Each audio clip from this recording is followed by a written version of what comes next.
Hey there, Rodrigo here for Textualize, and in this short video I'm going to show you the difference between margin and padding, the two CSS rules and in this case textual CSS rules that might look similar but they actually do different things. So to help me with this demonstration I have an app here with a container and a label inside that container, and that's everything the app has. And now what I'll do is I'll run the application with the --dev switch, because now what this will let me do is run my change my CSS here in my file. So I'm pointing to a CSS file, and now I can change the file here, and when I save it I'm going to get a live update of my application. So what I'll do is I'll set the background of the screen to, let's do brown. So now I see that the screen is the whole thing, right? So now what I'll do is I'll take the screen and I'll check this, and I'll change the background of the container that's inside the screen to blue. So we can see that the container is taking up all of the space. Now if I add padding inside the container, what I'll do is I'll create a region around the border of the container where there can be no content. And so what's going to happen is I'm going to push the label deeper inside, but the blue will remain everywhere. Okay, because the padding doesn't change. It doesn't... I'm thinking of the best words to use here. The padding applies inside the container. If I go here and if I add a margin, what I'll be doing is I'll be adding a margin that's around the container, outside of the container, and that's going to push the container inside. And so I'll start to see some of the brown from the screen, because that's what the margin does, right?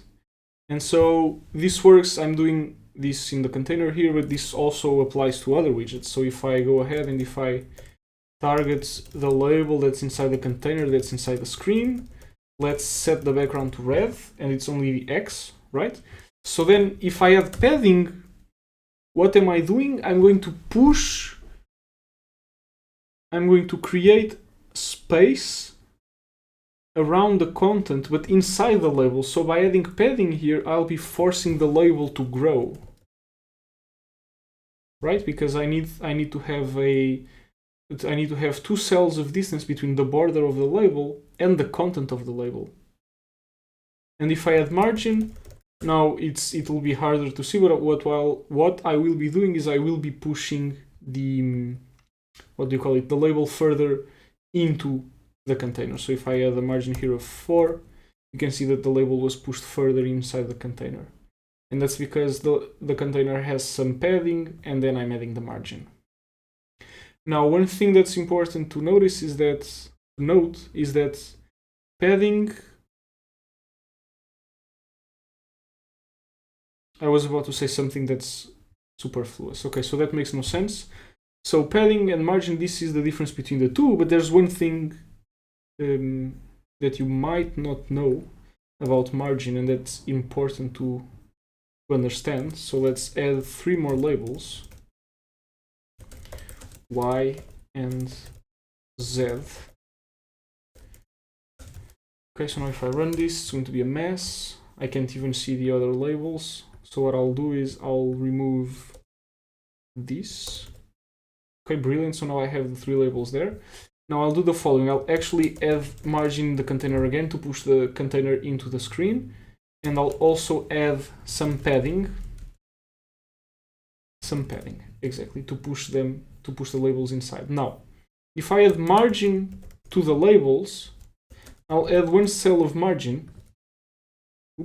I'll add 1 cell of margin, and notice that they were pushed inside, and the X label went down 1 cell. I'll delete it. Take a look at my cursor. Sorry, I clicked it. So my cursor is here on top of the X. I'm going to save the CSS, and the X is 1 line above. So the X moved 1. But the Y, it feels like the Y should have been 2 cells away from the X, because it's there's a margin of 1 around the x and there's a margin of 1 around the y. But margins overlap. And that's what I wanted to show you. So if you have, like in this context, if you have a series of widgets that all have margin applied to them, their margins can overlap. All right? So just be aware of that. And yeah, I think that was the caveat that I wanted to mention. But this is all I wanted to share for this video, so I hope this was helpful. If you have any questions, ask them below or ask them in the Discord server, which I'll link to below. And I hope to see you in the next one. Bye.